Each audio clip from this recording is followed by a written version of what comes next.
நிலத்துக்கும் கடலுக்கும் உள்ள ஒரே தொடர்பு உள்ள விலங்கு வந்து ஆமைகள் தான்.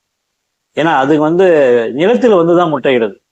நிலத்தில் வந்து முட்டையிட்டு அது பொரிஞ்ச பிறகு தன்னுடைய தான் வாழ்ந்த இடத்துக்கு போகுது. இது என்ன ஒரு சிறப்பு குணம்னா, தான் எங்க பிறக்கிறோமோ அதே இடத்துக்கு வந்து முட்டையிடுற குணம் ஆமைக்கு உண்டு.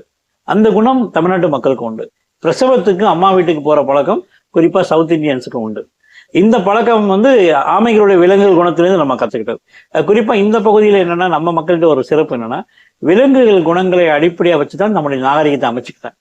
அதனாலதான் இவங்க தொன்று தொட்டு வாழ்ந்த இனமா இருக்காங்க. இந்த ஆமைகள் வந்து இன்னைக்கும் இனப்பெருக்கத்துக்கு நம்ம பெசன் நகருக்கு வருது. உங்களுக்கு தெரியுங்களா, பெசன் நகருக்கு பழைய பேர் வந்து ஆமையூர். திருவான்மையூர் கேள்விப்பட்டிருக்கீங்களே, அது பேர் ஆமையூர் தான். செஞ்சுரியில வடுவூர் கோட்டத்து மேல் அடையாற்று ஆமையூர்ன்றது பதிவாயிருக்கு. வந்து வழக்கப்படி பார்த்தா நம்ம இதுக்கு ஆமையூர் தான் கூப்பிடணும். பெசன் நகர்னு பின்னாடி நம்ம சொல்ல ஆரம்பிச்சோம். அதுக்கு ஆமையூர் தான். அந்த அடையாறு ஆறு கடல்ல கலக்கிற இடத்துக்கு பேர் ஆமையூர்.